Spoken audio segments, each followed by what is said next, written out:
하나님 말씀은 느헤미야 12장 1절에서 26절까지입니다. 느헤미야 12장 1절에서 26절까지 말씀 번갈아 가면서 읽습니다. 제가 먼저 읽겠습니다. 느헤미야 12장 1절에서 26절입니다. 스알디엘의 아들 스룹바벨과 예수와 함께 돌아온 제사장들과 레위 사람들은 이러하니라. 제사장들은 스라야와 예레미야와 에스라와 아마리아와 말룩과 하두스와 스가냐와 르훔과 무레못과 이또와 긴느도이와 아비야와 미야민과 마야다야와 빌가와 스마야와 요아립과 여다야와 살루와 아목과 힐기야와 여다야니 이상은 예수와 때의 제사장들과 그들의 형제의 지도자들이었느니라. 레위 사람들은 예수와 빈누이와 감미엘과 셰레바와 유다와 mat다냐니 이 mat다냐는 그의 형제와 함께 찬송하는 일을 맡았고 또 그들의 형제 박보기와 온노는 직무를 따라 그들의 맞은편에 있으며 예수아는 요야김을 낳고 요야김은 엘리야심을 낳고 엘리야심은 요야다를 낳고 요야다는 요단을 낳고 요나단을 낳고 요나단은 야뚜아를 낳느니라. 요아김 때의 제사장 족장된 자는 스라야 족속에는 모라야요 예레미야 족속에는 하나냐요 에스라 족속에는 무술람이요 아마랴 족속에는 여호하나니요 말루기 족속에는 요나단이요 스바나 족속에는 요셉이요 하림 족속에는 아드나요 무라야 족속에는 헬게요 이또 족속에는 스가랴요 긴느노 족속에는 무술람이요 아바야 족속에는 시그리요 미냐민 곧 모야다 족속에는 빌데요 빌가 족속에는 삼무아요 스마야 족속에는 여호나단이요 요아립 족속에는 마뜨네요 여다야 족속에는 우시요 살레 족속에는 갈레요 아목 족속에는 에벨이요 힐기야 족속에는 하샤바요 여다야 족속에는 느다넬이었느니라. 엘리야십과 요야다와 요하난과 야뚜아 때에 레위 사람의 족장이 모두 책에 기록되었고 바사왕 다리오 때에 제사장도 책에 기록되었고 레위 자손의 족장들은 엘리야십의 아들 요하난 때까지 역대지락에 기록되었으며 레위 족속의 지도자들은 하사바와 셰레바와 감미엘의 아들 예수아라.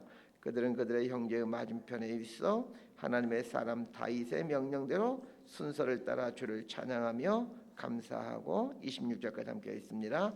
마따냐와 박뷰가와 오바다와 무슬람과 달몬과 악굽은 다 문지기로서 순서대로 문 안의 곡간을 파사였나니 이상의 모든 사람들은 요사닥의 손자 예수아의 아들 요야김과 총독 느헤미야와 제사장 겸 학사 에스라 때에 있었느니라. 아멘. 느헤미야 12장은 성벽 봉헌식을 다루고 있습니다. 12장 27절 이하부터 성벽 봉헌식에 대한 이야기가 나오기 시작하는데 이 성벽 봉헌식을 읽기 전에 제사장과 레인에 대한 이야기를 해주고 있습니다. 먼저 성벽 봉헌식의 의미를 생각해 보셔야 됩니다. 이제 내일 본문에서 자세히 다루겠지만 성벽 봉헌식을 하는데 마치 성전 봉헌식처럼 거창하게 진행이 됩니다. 느헤미야 12장 27절은 이렇게 시작합니다.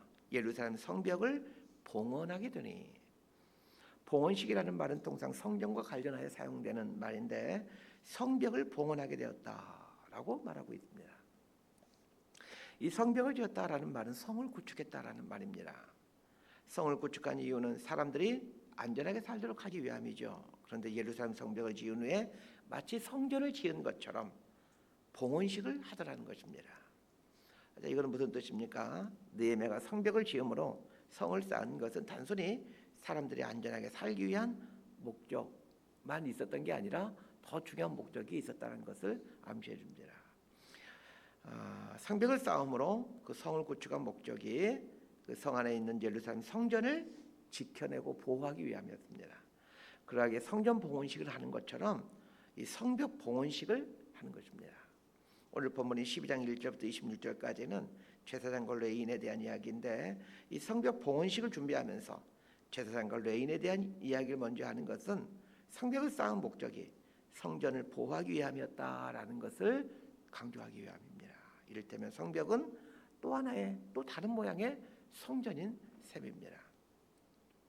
자, 오늘 본문은 제사장과 레인의 이름인데 1절부터 11절까지 나오는 이 제사장과 레인의 이름은 1차 귀환 당시에 있었던 제사장과 레인의 이름이고 12절부터 26절에 나오는 제사장과 레인의 이름은 3차 귀환 때의 제사장과 레인의 이름입니다. 자, 오늘 본문은 익숙하지 않는 제사장과 레인의 이름이기에 설계하기가 참 곤란한 본문이죠. 그러나 성경 한 구절 한 구절은 하나님의 깊은 뜻이 있어 기록된 말씀이기에 이 제사장과 레인의 이름에 담겨진 이 숨겨진 하나님의 뜻을 찾아갔으면 합니다. 1절부터 11절까지는 1차 포르기안 때의 제사장과 레인의 이름이다라고 말씀드렸고 12절부터 26절까지는 3차 포르기안 때의 제사장과 레인의 이름이다라고 말씀드렸습니다. 먼저 생각해 볼 것은 제사장과 레인은 성전과 밀접한 연관을 맺고 있는 사람들이라는 것입니다. 제사장과 레인은 성전에서 봉사하는 사람들이기에 성전이 없다면 사실은 아무런 의미가 없는 사람들이 제사장과 레인들입니다. 기원전 586년 바벨론의 3차 침략으로 인해 예루살렘 성과 성전은 완전히 회파되죠. 성과 성전만 회파된 것이 아니라 이스라엘 백성들 대부분은 바벨론의 포로로 끌려갑니다. 기원전 586년도에 이제 예루살렘이 멸망하면서 성전이 회파되었기에 이제는 더 이상 제사장도 필요 없고 레인도 필요 없게 되었습니다. 정확히 말하면 제사장과 레인이 존재할 이유가 사라진 것입니다. 성전에서 일하는 사람들인데 성전이 없으니 이게 무슨 그 제사장 레인이 뭐 필요가 있겠습니까? 오늘 본문인 느헤미야 12장 1절부터 11절까지는 1차 포로 귀환 때의 제사장과 레인의 명단이다라고 말씀드렸습니다. 예루살렘 성전이 회파된 때가 기원전 586년도이고 1차 포로 귀환한 때가 기원전 537년도이기에 성전이 회파된 때부터 1차 포로 귀환할 때까지의 기간은 약 50년 정도가 됩니다. 쉽게 말해 기원전 586년부터 537년까지 성전이 없는 기간이었다는 얘기입니다. 더 정확히 얘기하면 1차 포로 귀환자들이 537년도에 귀환을 하긴 하지만 성전을 짓게 되는 것은 517년도이죠. 같은 방해를 받고 517년도에 성전을 짓게 되기 때문에 약 70년 정도 성전이 없는 상황이 된 것입니다. 제사장과 레위는 성전에서 봉사하는 사람이고 성전에서 나오는 이제 헌물을 갖고 살아가는 사람들입니다. 그렇다면 70년 동안 성전이 없었기에 제사장과 레위인이 다 사라져야 되는 게 정상입니다. 지금 우리 식으로 바꾸면 교회가 없다라면 목사가 있을 필요가 없죠. 그런데 70년 동안이나 성전이 없었음에도 제사장들이 그 레위인들이 존재하고 있었다는 것입니다. 하나님의 놀라운 섭리입니다. 바벨론 포로로 끌려가서 포로 생활을 하고 있고 바벨론 땅에는 물론 예루살렘에도 성전이 없기에 당연히 제사장 후손들은 제사장은 정체성을 버리고 일반 백성이 되어 살아가는 게 맞습니다. 그런데도 제사장은 정체성을 갖도록 하나님께서 섭리하셨다는 것입니다. 이것은 바벨론에게 성전이 무너진 후 70년이 지나 다시 성전이 중건되리라라는 하나님의 약속을 이루기 위한 하나님의 놀라운 섭리였습니다. 인간적으로 생각해 보면 성전이 다 무너졌고 그것도 70년 동안의 성전이 없었기에 제사장 직분과 레위인 직분은 사라지는 게 맞습니다.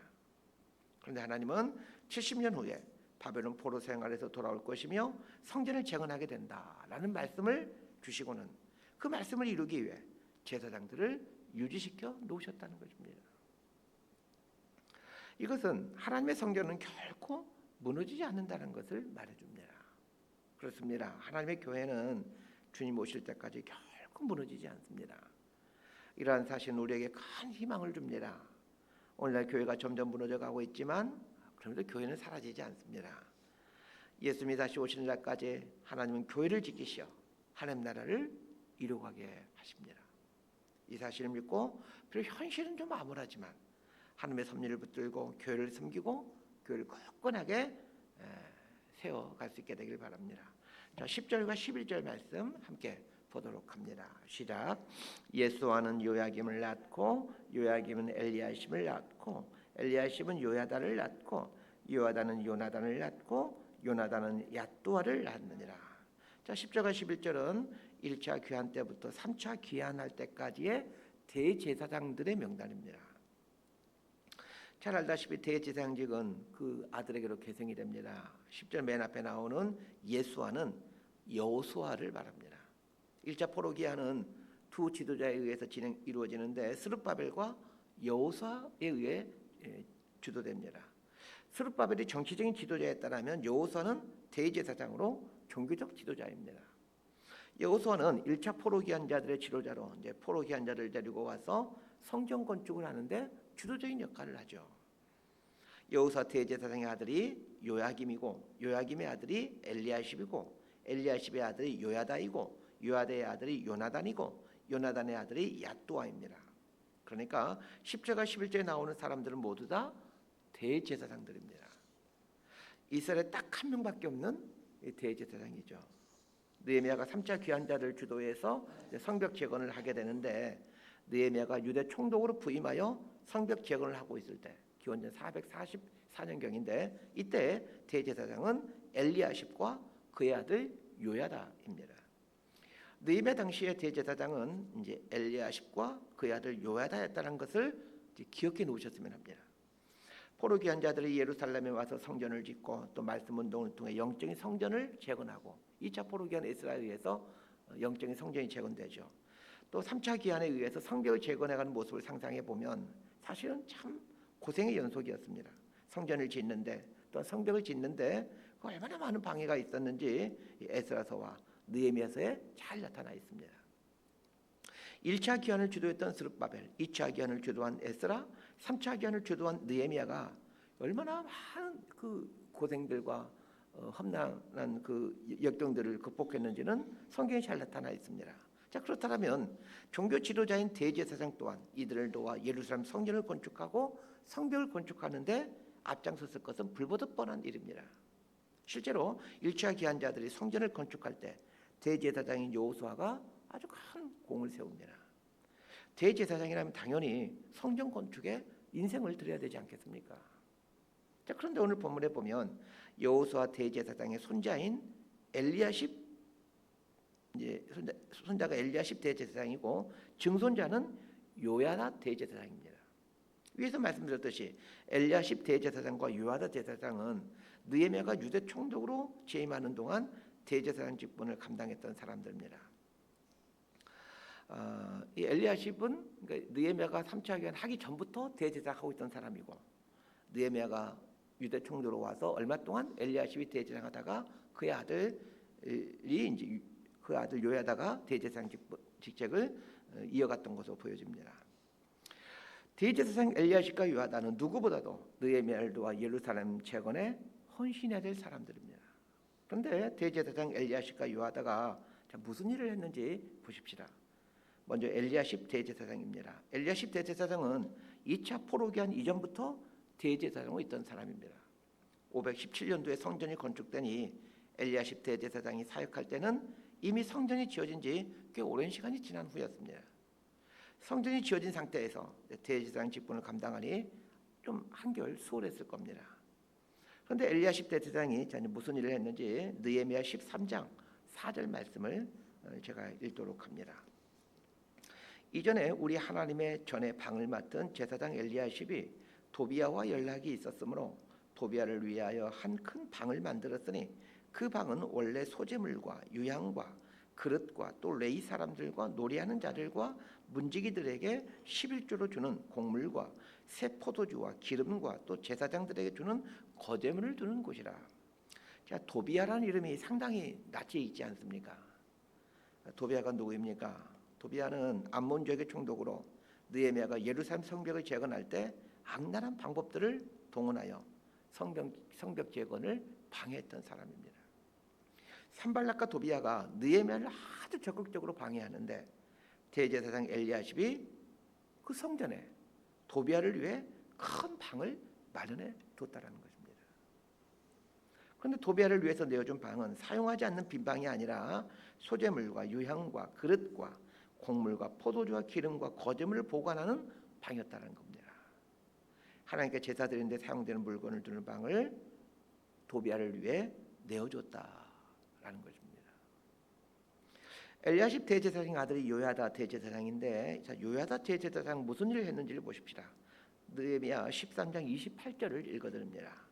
대제사장 엘리야십의 손자 요야다의 아들 하나가 호론 사람 산발랏의 사위가 되었으므로 내가 쫓아내어 나를 떠나게 하였느니라. 엘리야십 대제사장의 아들인 요야다 대제사장은 자신의 아들을 산발랏의 사위가 되게 했다라고 나와 있습니다. 그러니까 요야다 대제사장은 산발랏과 사돈지간이 된 것입니다. 위에서 말씀드렸듯이 느헤미야가 성벽을 재건하고자 할 때 가장 악랄한 방법을 동원하여 예루살렘 성벽 중건을 방해했던 사람이 산발랏과 도비아였습니다. 산발랏과 도비아는 예루살렘 성이 중건되는 것을 가장 방해했던 사람들로 하나님을 대적하는 사람들의 대표자들이었습니다. 느헤미야를 암살할 계획도 세우죠. 실제로 죽이려고 막 여러 가지 방법들을 시도했던 사람들입니다. 그런데 엘리야십 대제사장은 그런 도비아를 위해 성전에 큰 방을 내어주질 않나. 요야다 대제사장은 산발랏과 사돈 관계를 맺는 어리석은 일을 하더라는 것입니다. 자, 이걸 보면서 무슨 생각이 드십니까? 예루살렘을 회복시키는 일에 가장 헌신하고 희생해야 될 사람들이 예루살렘 회복을 방해하는데 가장 앞장서고 있다는 것입니다. 이런 성경 말씀을 볼 때마다 저는 참 마음이 어렵습니다. 예수님 시대에도 예수님을 가장 적대시했던 사람들이 종교 지도자들이었습니다. 그래서 예수님으로부터 화 있을지어다 이런 저주를 선언받지 않습니까? 교회를 이끌어가는 목사로서 이런 본문을 볼 때마다 두려운 것은 혹시 내가 하나님의 뜻을 방해하는 선봉장에 서 있는 건 아닐까 하는 두려움입니다. 생각해 보십시오. 예수 그리스도 교회 담임 목사인 저는 예수 그리스도 교회에서 입김이 가장 센 사람 중에 한 사람입니다. 담임 목사니까 당연히 입김이 세지 않겠습니까? 입김이 세게 제가 하는 말과 제가 내린 결정은 교회에 결정적인 영향을 미칩니다. 문제는 내가 엘리야십 대제사장과 요야다 대제사장 같은 사람이 되면 하나님의 뜻을 방해하는 사람이 된다는 것입니다. 차라리 교회 지도자가 아니라면 설령 내가 하나님의 뜻에 반하는 말과 행동을 하더라도 하나님 나라 훼손에 큰 영향을 미치지 못할 겁니다. 문제는 제가 교회 지도자라는 것입니다. 전 세배님에 나오는 여러분들이 오늘 말씀에 나오는 이 엘리야십 대제사장과 요야다 제사장을 보면서 내가 하나님의 뜻을 방해하는 대로 서갈 수 있다라는 그런 두려움을 갖고 살았으면 합니다. 이런 두려움을 갖고 살아야 하나님의 뜻을 이루어가는 사람이 되는 거지, 나는 하나님의 뜻을 이루어가는 사람이다라고 확신하며 산다라면 혹 엘리야십과 요야다의 길을 가는 사람이 될 수도 있습니다. 생각해 보십시오. 엘리야십 대제사장과 요야다 제사장이 자신이 하나님의 뜻을 방해하고 있다라고 생각이나 했겠습니까? 그건 예수님 시대의 종교 지도자들도 마찬가지입니다. 그들은 자신이 하나님의 뜻을 방해하고 있다고 추호도 생각하지 않았습니다. 오늘 본문에 나오는 엘리야십 대제사장과 요야다 제사장이 하나님의 뜻을 방해하는 일을 자행하고 있었다는 것을 감안한다면 이 당시 정치 지도자인 느헤미야가 이들로 인해서 얼마나 마음고생이 심했을지를 생각해 볼 수 있습니다. 느헤미야는 정치 지도자이고 이 엘리야십과 요야다는 종교 지도자 대제사장이지 않습니까? 이 대제사장이 자꾸 하나님의 뜻과 반대되는 일들을 하니 이 느헤미야 입장에서 얼마나 이게 힘이 들었겠습니까? 자, 그런데 중요한 게 있습니다. 느헤미야 당시에 엘리야십 대제사장 그리고 요야다 대제사장이 하나님의 뜻과 역행하는 삶을 살고 있었음에도 하나님은 예루살렘 성벽을 완공시켜 가시고 성벽 봉헌식을 거행하게 함으로 예루살렘을 회복시켜 가고 있더라는 것입니다. 사람의 악행이 하나님의 뜻을 무너뜨릴 수가 없습니다. 말씀 정리합니다. 오늘은 이 두 가지를 기억했으면 합니다. 첫 번째는 성전이 무너진 지 오래되었어도 하나님은 제사장을 준비시켜 놓음으로 결국에는 성전을 회복시켜 가더라는 것입니다. 성전이 무너진 지 오래되었어도 제사장을 남겨놓으심으로 성전을 회복해 가시는 것처럼 하나님은 이 땅의 교회가 아무리 무너지고 쇠락해도 하나님의 나라를 이루어 가십니다. 두 번째는 대제사장이 타락했어도 하나님의 뜻은 무너지지 않고 결국은 이루어지더라는 것입니다. 종교 지도자가 타락하는 절망의 상황에서도 하나님은 하나님의 뜻을 이루어 가십니다. 이 하나님을 신뢰하며 하나님 뜻에 순종해가는 저와 여러분이 되기를 진심으로 소망하고 축복합니다. 기도하겠습니다. 하나님 아버지, 성전이 무너진 지 아무리 오래되었어도 제사장을 준비시켜 놓으신 하나님의 섭리를 찬양합니다. 현상을 보고 절망하지 않게 하시고 이 보이지 않는 너머에서 일하고 계신 하나님을 믿음의 눈으로 보며 살게 하여 주옵소서. 예수님 이름으로 기도드리옵나이다. 아멘.